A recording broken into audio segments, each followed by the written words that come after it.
Coming up, corporate boardroom gender diversity improves. A number of global share markets hit record highs, and we take a closer look at tech stocks. That's all next.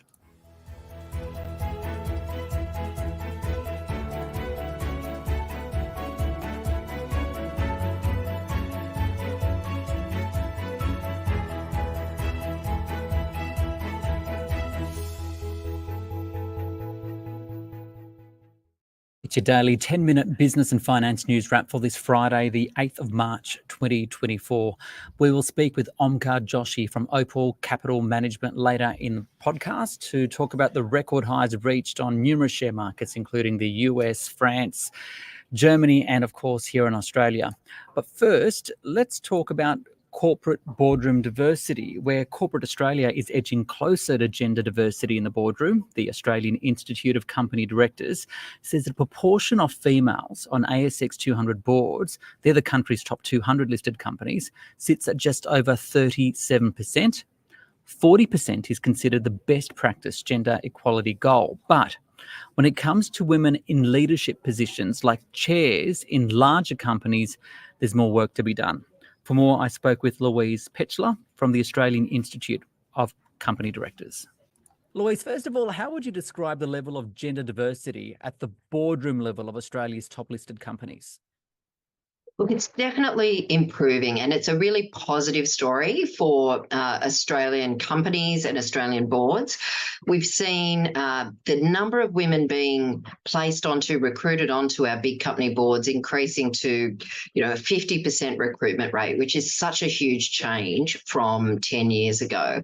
And it's a really world-leading statistic that the ASX 20 largest companies and the ASX 50 largest companies have achieved a 40% representation of women sitting around the table as directors. And when we started at AICD checking these statistics, that number was less than 10%. So that's a really big shift in just over a decade, and a really positive sign that boards have embraced the benefits of greater gender diversity around the board table. Obviously, improvements can always be made. In particular, let's look at the chair role, right? There's a lot of improvement there. I think even for the ASX 20, there are no female chairs. Why do you think that is?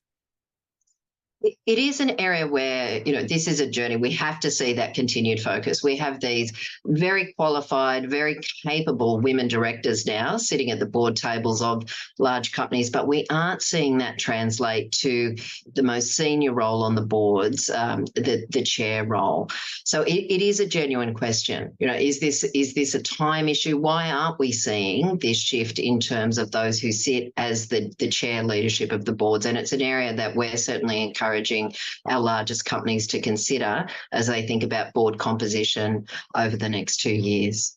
So I guess what are the outcomes? How can companies continue to improve gender balance, especially in those more leadership levels? I don't want to underestimate just how significant the change has been in Australia, and we really are one of the leading countries in the world in seeing that shift in the boardroom. Where we're not seeing that same shift to the same degree is with C-suite leadership. Although that is improving, it's a much slower pace. So what's the pipeline to the board seats on our largest companies? It's extensive industry experience running complex organisations or divisions of them. So it is important that boards, in looking at their CEOs and their C-suites, are considering that issue of pipeline, and that we continue to see that focus from chairs and nominations committees on the richness to the board discussion that comes from having a gender diverse board. And not to simplify the question, but when you say pipeline, what do you mean by that? Is it growing from the ground up, getting a bigger source of diverse employees, working at the bottom level coming up? Is that what you mean? It's all of those things. But when we think about the boards of Australia's big listed companies in particular, investors and stakeholders are looking for very strongly credentialed directors sitting around those tables. And boards look at a whole range of skill mixes and diversity issues. They want to bring different intellectual diversity, different experience to that board table. But there is an expectation that there will be people who have a very strong executive career, including those who who've been in CEO roles or running significant complex businesses within large companies. So shifting the dial on the number of women in those executive leadership roles is really critical to having a deep pipeline for the board seats, for the oversight and governance roles over time. And finally, speaking of these senior roles, we've seen in recent months the ascension of a number of females into that CEO role, often replacing males after a tumultuous period at a company. For example, we've got Vanessa Hudson at Qantas, soon Amanda Bardwell at Woolworths. What's your take on this?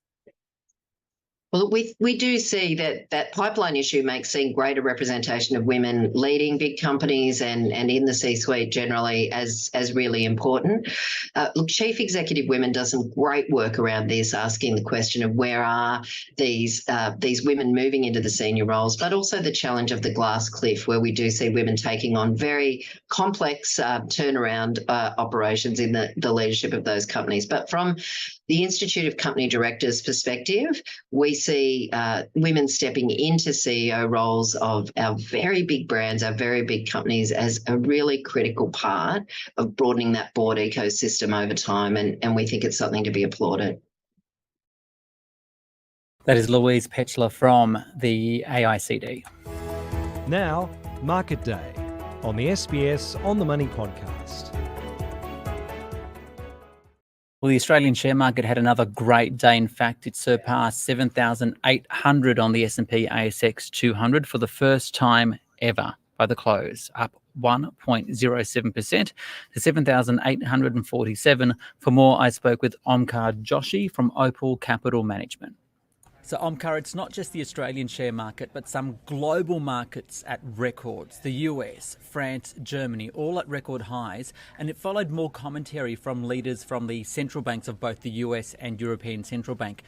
Markets are thinking rate cuts are coming, but are they getting ahead of themselves? So I don't think the markets are necessarily getting ahead of themselves at this point in time. I guess at the back end of last year, we were pricing in 7 or 8 rate cuts this year, and that probably was a bit too ahead of themselves. And we've seen the Fed has pulled that back and really made sure markets have changed what they're pricing. So I guess where we are now, we're basically pricing in 2 or 3 cuts this year. Maybe that's a touch aggressive, but the reality is we are looking at now rate cuts, and that is really on the agenda. And that's what's most important when we think about equity markets and the trajectory from here. So while rates are pretty high, we know that there may be some volatility because of the US presidential rates, which really ticked up a notch today. What do you think? Is it expected to add that volatility? I think we are going to see a lot more volatility this year, and that is going to be driven by what happens with the US presidential election. I guess it's like any other election, and we've seen this time and time again, when you start to hear policies and agendas and what's going to happen and potentially who's going to win and what the polls are saying, you do see volatility driven off the back of that. So we're likely to see that this year, but that's like really any other election year.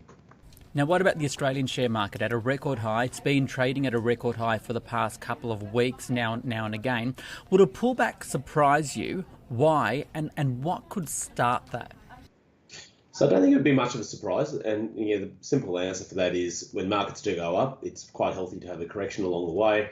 And then that's just part of the normal cycle. You'll have a correction, you'll go back up again, you'll correct again. And that's pretty normal. So it wouldn't be a surprise if we did see that. In terms of what it could be, I mean, look, it really probably is going to be around something around what the Fed says, around commentary around interest rates, and that really has been driving equity markets for the last few years now. And so if we do see the Fed getting a bit more hawkish, potentially that does change what happens with equity markets. So I think that's probably that, or it could be something completely left field, and that's really why it will take markets lower, because we don't already know about it. Finally, one of the reasons why global markets are doing well is tech stocks, right? And in particular, NVIDIA in the US, that AI company, its share price continues to climb to record highs, despite some people saying, hey, it's run up pretty high. It saw stellar earnings results a couple of weeks ago. It's also said that its forward earnings look pretty solid too. In the general tech space, are you a fan? Look, I think you do need to be a bit selective amongst the tech stocks. So not all tech stocks are the same. So, I mean, NVIDIA, for example, in the US is still in a very good spot. They're doing a very good job at this point in time. But at the same time, when you look around all the other stocks, so you've got names like Tesla, Microsoft, etc., which are not trading as well as what NVIDIA is doing. So you do need to be a bit more selective. So while I do like some tech names, I definitely don't want to just necessarily be buying the whole tech sector simply because we're talking about rate cuts and that sector's doing well. That's Omkar Joshi there from Opal Capital Management. This SBS On the Money stream is provided for informational purposes only. The content in this stream should not be understood as constituting advice or a recommendation. It is not personal advice and it does not consider your personal circumstances or objectives. You should contact a licensed professional before making any financial decision.